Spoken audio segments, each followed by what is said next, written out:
I think the first thing is you gotta be passionate about it. So you gotta be comfortable behind the camera. You have to enjoy filming other people's memories. You shoot a wedding 8 to 12 hours. It is exhausting. Post-production requires a lot of work and focus. Yeah.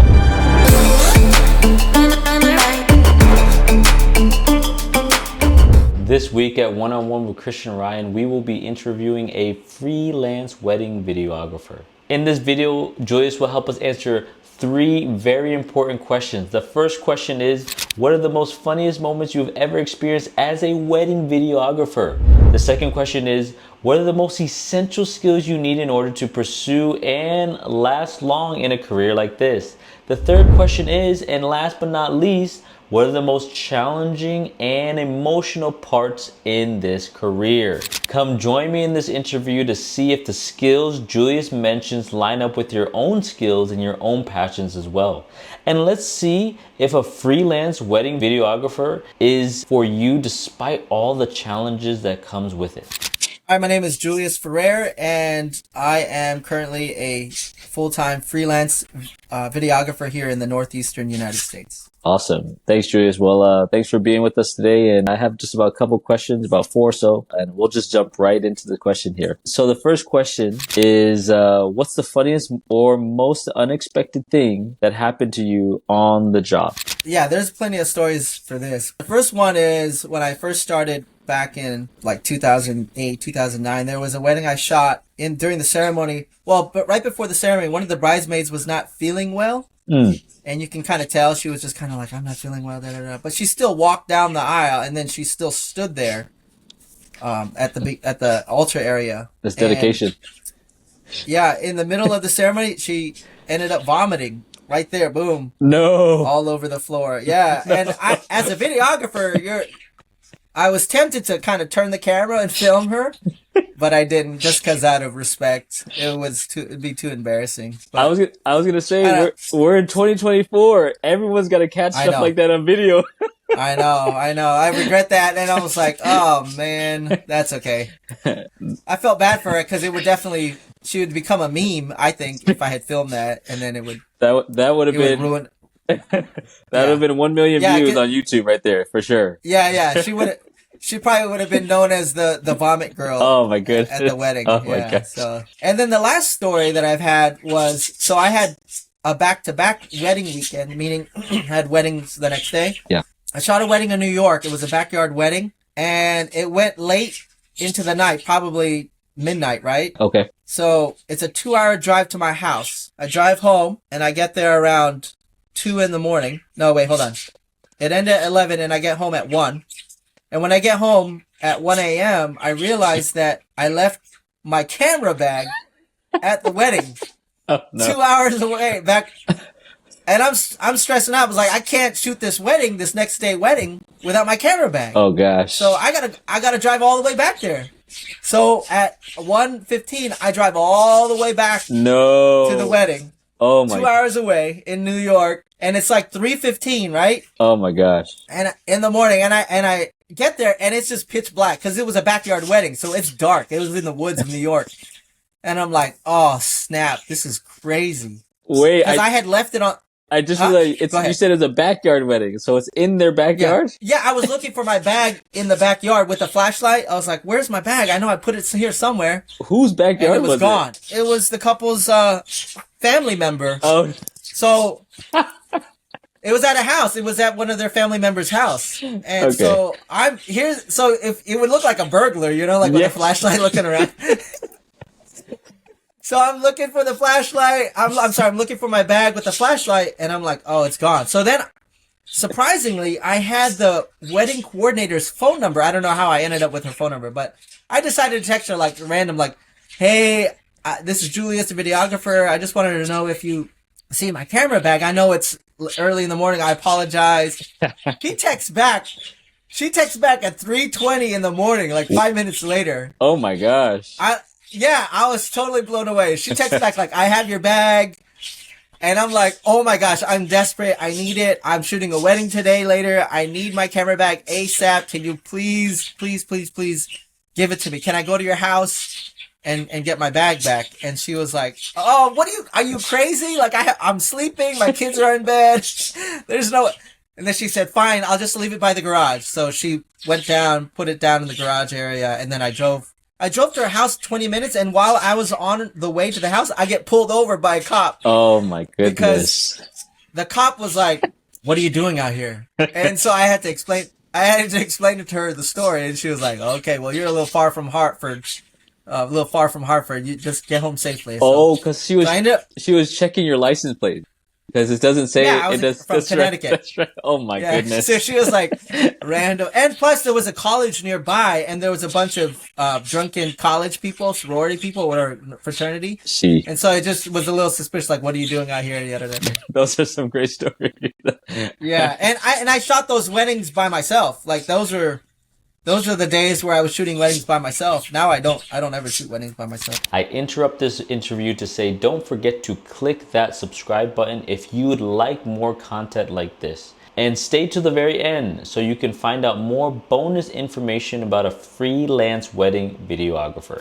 Do you mind if I ask why you did no more solo weddings? Well, it's just easier to move equipment when you have a second shooter. Sure. It's also easier to be at two places at once. So while he's shooting B-roll of the reception venue, I can shoot the couple, so it's just a lot more efficient during a wedding day to be able to have a second shooter. What are the essential qualities you need or you think someone needs to really thrive in a career like this? I think the first thing is you gotta be passionate about it. Great. Meaning it lights you up. Like when you do it, you turn on. You're like, oh, this is amazing. So you gotta be comfortable behind the camera. You have to enjoy filming other people's memories. Wow. And you got to see it as something that it's something you love. Like you're like, I love doing this. I enjoy it. I can do it every day. You got to have passion. Secondly, I think you have to have hard work. You have to be able to be diligent. Good point. And productive, because it's a lot of work, especially post-production. Not just on the day of a wedding or on the day of a commercial shoot, but post-production requires a lot of work and focus. Yeah. You're showing that what they want is important to you. You're treating it as if it's your wedding day. And that's so interesting because I always thought you just go in and you go out, right? You shoot the shot and you're out, right? In and out, like a quick job. You're like Mission Impossible, in and out. But it seems like there's more communication. There's more social skills. There's actually even more listening. What you said is like listening to the things they actually say, not like, hey, I'm going to shoot my own shot, right? I think this is good. Yeah, it's so weird because I heard a videographer online say, oh, I'm done with family shots. I'm never going to shoot that stuff. And I'm thinking in my head, like, what are you talking about? That's so important to people on their wedding day. Why would you not shoot the family shots? Right. Because then you have family members that die, right? Wow. And then they can watch it and say like, oh my gosh, there's Uncle Sal. I'm so glad he was there. I'm so glad. You know what I mean? Like that stuff. You got to think it's so important to them, and that, oh, I'm so glad I got to share that moment with them at the wedding. Wow. And Julius, he captured that. I had a bride. I was done with the wedding, right? I was already ready to leave. But then I saw the bride on the dance floor dancing to her favorite song. Like the DJ played her favorite song. And so I was like, I gotta go. But man, she said this was her favorite. I heard her earlier. Oh, I love this song. This is one of my favorite songs. So I was like, oh my gosh, she's dancing to her favorite. Let me get my camera. So I busted it out and I filmed her dancing to her favorite song. And later on in the review that she wrote for me, she said, Julius listened to what I said in the beginning of the day, that this was my favorite song. And he decided to stay a little bit longer to film me dancing to that. Like even that, like who does that? Nobody does that really. But that's the kind of thing you have to think about when you're filming. Yeah, wow. That's the heart and passion you're talking about as well, right? What's the most challenging and emotional / draining aspect of this job that the next generation usually overlook? I would say it is physically demanding on the day of. I mean, if you shoot a wedding 8 to 12 hours, it is exhausting. I mean, you're running around, you're mostly standing up. I hardly ever sit. I should be sitting down and resting, relaxing, but there's just still so many things that I need to, like, for example, they might be sitting down at the vendor table eating dinner already or whatever, but I'm tearing down and I'm getting my car ready to take my stuff home. So Because by the time I'm done, I want to be able to just leave. I don't want to be done and then still have to pack up. Sure. Does that make sense? Sure. I'm editing late into the night, so I'm burning the midnight oil. So that's exhausting. And sometimes I go to bed early, but only to wake up early, like at 3 in the morning, 4 in the morning, to edit until my kids wake up for school. The setup and also just putting things, packing it away. Can that also be like draining? Physically demanding in terms of all the gear that I carry. I carry more gear as a videographer than versus a photographer. Wow. But late at night, coming home, 1 or 2 in the morning, carrying all the stuff, that's when I'm exhausted.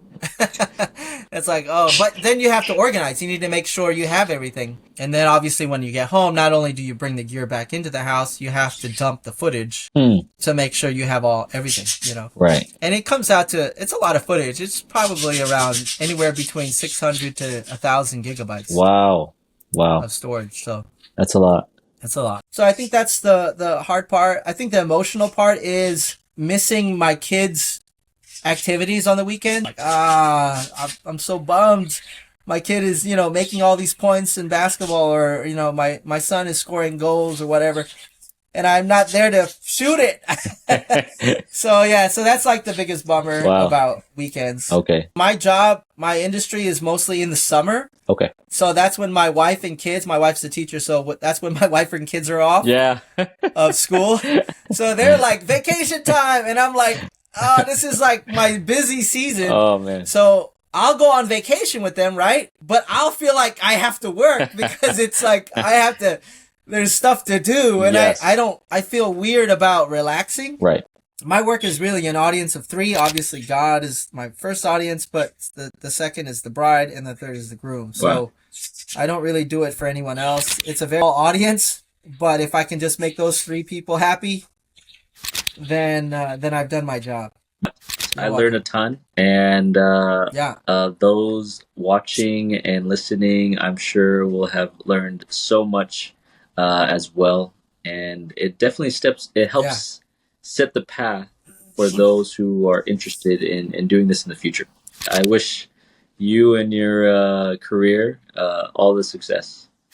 Thank you. Thanks for interviewing. Absolutely. Thanks for being here. Thanks, Julius. Here's some bonus information that may help you make a decision on whether this is the job for you. Getting a bachelor's degree, all you need is a videography degree, filmmaking, media production, or you can be self-taught like Julius. A monthly salary is $10,000 to $30,000 Daily hours spent on it is 8 to 12 hours. Weekly hours, 50 to 60 hours. Skills that you need, or programs that you need as well. You need editing, color grading, Premiere Pro, DaVinci Res. These are some options that you can use. Editing hours are literally 24/7 editing. He mentioned that you'll be editing long hours and long days. Possible cameras that you can use. Sony is a good one. Dress code, black shirt or black pants or 3-piece suit. Last benefit to being a freelance wedding videographer is you can be your own boss. Leave a comment below if you have more questions and you would like to know more about this career, or if you would like for me to have a one-on-one with another specific job. This is One-on-One with Christian Ryan. See you next time.